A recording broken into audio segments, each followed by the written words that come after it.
Hello and welcome back to my channel. This is the second part of my previous video where I explained an alternative view of human history and our place within it. If you haven't seen part 1, there's a link in the description below. In this video, I'll go over what I refer to as the dual timelines, and then I'll share some additional thoughts. Now that you're familiar with the timeline I explained in part 1, we're going to use a more simplified version for this video. You'll see that I'm throwing out a second resurrection date of 1820, but the exact date has not yet been confirmed. So to begin, I believe that it's been easy for the enemy to deceive us about anything on the before Christ or BC timeline, because conveniently nothing is ever dated from this period. The people did not keep track of the year because there was really no anchor point. We can be told pretty much anything about artifacts from this time.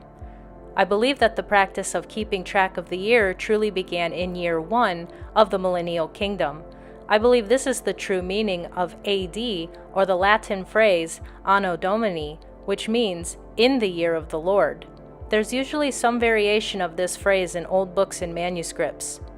Because of the large amount of dated artifacts that have survived from the millennial kingdom, Satan has had to provide many cover stories for all of the evidence he couldn't destroy. He has told us that the phrase Anno Domini, or in the year of the Lord, means from the birth of Jesus. However, I believe that the true year 1 is the beginning of Jesus' kingdom here on earth. Since this period would last just 1,000 literal years, there was a reason to keep track of time, as you could say it serves as a countdown. During the kingdom, a 3-digit dating system was used, usually preceded by the letter I. It is believed that this letter I stands for Isus or Jesus, which means Jesus in Greek and Latin. There seems to be several other variations of the spelling and pronunciation of Jesus' name just within Latin alone, as well as other languages. Sometimes there are other characters that precede the 3-digit date, such as a J or lowercase I, as well as unfamiliar characters that may be derived from Greek, Aramaic, or Hebrew. One of the best ways I've found for finding examples of a non-numeric character in the year is by looking at genuine coins that have survived from the millennial kingdom. Here we have a coin that we would be told is from the year 1621. However, we see that the character in the first digit is different from the numeral 1 in the last digit, and therefore we can conclude that the first digit is not a numeral 1. Here we have another coin that we would be told is from the year 1700, but obviously the character in the first digit does not resemble a numeral 1, and there is a large space separating it from the 3-digit year. We can deduce that this coin is not from 1700, but the year 700 of the kingdom. Here we have another more subtle example, but we can see that the relief of the letter I in the date is more refined and congruent with the other letters, while the numerals are more consistent with each other. Again, we would be told that this artifact is from 1890, but I would determine the date on this coin reads I-890, meaning year 890 of the kingdom of Jesus. There are many more examples, and you'll have no trouble finding your own. It's one of those things where once you see it, you can't unsee it.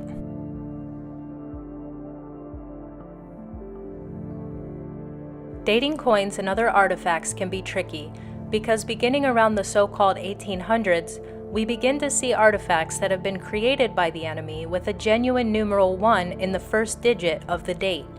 This is around the time that Satan was released from his prison and began the timeline deception. He began inserting false dates into all kinds of objects, including backdating inscriptions in books, on monuments and architecture, various works of art, and more. How exactly he pulled this off, I couldn't easily tell you. Lastly, one final example. If we had an object or event that was dated with the number 1900, that would be over here on the timeline, in our little season. But if we found an object that was dated I-900, that would actually fall back here, in the late kingdom. Conversely, if we have a pre-reset date such as 1500, that is generally the same year as I-500. If it seems a little confusing, well, it was meant to be, but you'll get the hang of it. In addition to the numeric dating system, The year was also commonly denoted in what we call Roman numerals. I have a feeling that perhaps Roman numerals are to be interpreted a little differently than what we've been told, but that's not something I'll be investigating right now. If you're someone who researches these sorts of things, then you're aware of what is regarded as the 1,000 years of added history that's been injected into our timeline. In all actuality, it appears to be about 800 to 850 years. I believe the entire reason that Satan has added approximately 800 years into our timeline is to once again provide a cover story for the things he couldn't destroy. As I showed just a couple examples of, there are innumerable artifacts that have the letter I or J preceding the year. We are told that an artifact dated I-500 would be the year 1500, but by doing so, a lot of fake and exaggerated history will need to be added in. This is all in a huge effort to hide the millennial kingdom from the people of our time. The more you learn about the true nature of our past, the more profoundly obvious it is that Jesus Christ is the ultimate truth, and it would definitely be a lot harder to go out and deceive the nations if we all understood we were riding off the coattails of Christ's kingdom. So with that being said, I believe that we're actually in approximately the year 1200. A more precise date can only be pinpointed by figuring out the exact year in the false timeline that the so-called reset took place. If year 1 truly begins with the start of the millennial kingdom, then 1,000 years have passed, plus the 200 or so years that we are already into the little season, putting us in approximately the year 1200. If we were to continue to base time off of the birth of Christ, then you would just add 70 years. This is how I see things for now, and I hope this helps you understand the dating system and how the two timelines relate to each other. Now I'm going to go through some additional thoughts and questions. In part 1, I said that the saints go up to heaven at the end of the kingdom.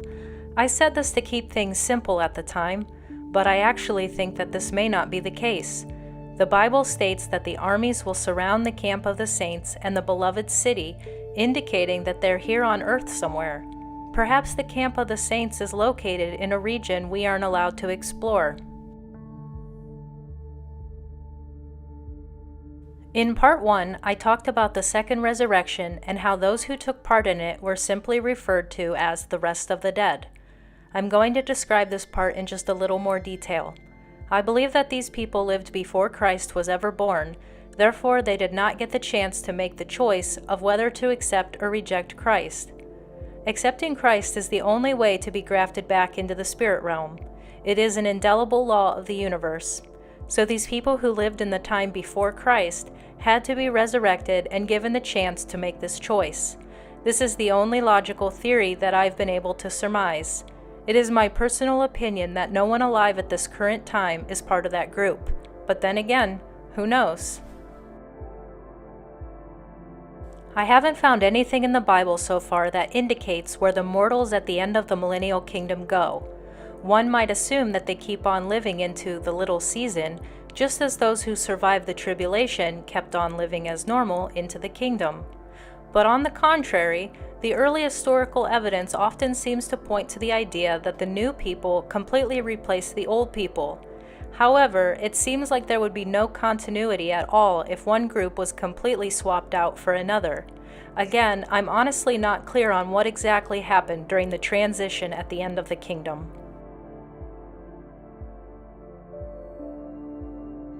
As we re-examine this period in time, I know that many Protestants will take issue with the depiction of the Catholic Church and the iconography associated with it. Since I became a Christian, which was in my adult life, I formulated the opinion that Catholicism was some sort of bizarre mixture between Christianity and paganism, and that many of these practices and beliefs were not biblical. I was also simultaneously perplexed as to how this belief system that supposedly had it all wrong created all of the most beautiful cathedrals and artwork.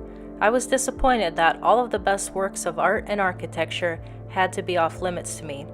However, I have completely changed my mind about that as I've gained a higher understanding of our past. I have separated the reputation of the modern-day Catholic Church from what was actually the evolution of Christendom through the Messianic reign of Jesus Christ himself. The Catholic Church, or whatever it may have been called during that time, appears to be the most prestigious wing of the governmental system during the kingdom. Its higher offices, if not all of its offices, appear to be occupied by saints. It is the antithesis to the idea of separation of church and state. Furthermore, the belief systems of Catholicism and Eastern Orthodoxy both incorporate the new class of beings, the saints, who are the very first of their kind. They're like our big brothers and sisters who graduated before us, and they've played a part in this world ever since. These belief systems that were developed during the Millennial Kingdom give us insight on how they play a role in our lives. The saints did not yet exist in the times of the Old and New Testament, so that's why there's nothing in there about them as different spiritual entities. The timeline deception has created a chasm between two sides of the same coin. As Christians, we know to be very careful with the spirit realm, so I'm not saying to jump straight into anything. But after discovering the true nature of our past, I have naturally begun to fall in line with what is generally considered to be Catholicism.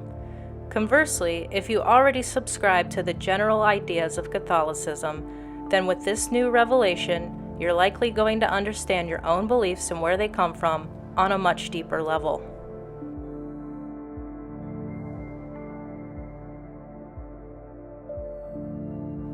You will see that the Millennial Kingdom is rife with symbolism that you may find off-putting. However, I have begun to re-examine these things and be open-minded to the idea that they meant something else entirely, or that the characters may not be guilty of their crimes. During the time that we live in, or the little season, many of God's holy symbols and institutions have been usurped by the enemy, and thus their reputations have been sullied. I have begun to make the distinction that they had a different meaning within God's kingdom, and now have the opposite connotation within the little season. Lastly, one of the biggest questions that you may have is why are the so-called Greek gods omnipresent throughout a Christian empire?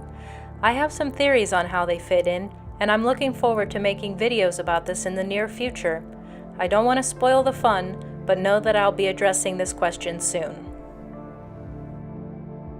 So now that we have a good foundation laid, I'm looking forward to covering a range of topics from this perspective. I hope to share the Millennial Kingdom with you, as during the onset of our new abnormal, I have found solace in exploring Tartaria.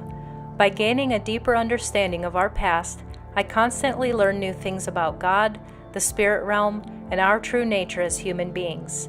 I believe that all of the incredible works of art and architecture created during this time were not only for the people of the kingdom, but for the people of our time too.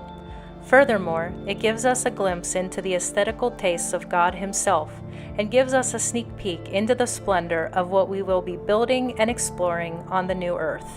In my opinion, this is a wonderful place to focus our truth-seeking inclinations, for the world at large will always be nonsensical and upside down until the last day. Thanks for watching.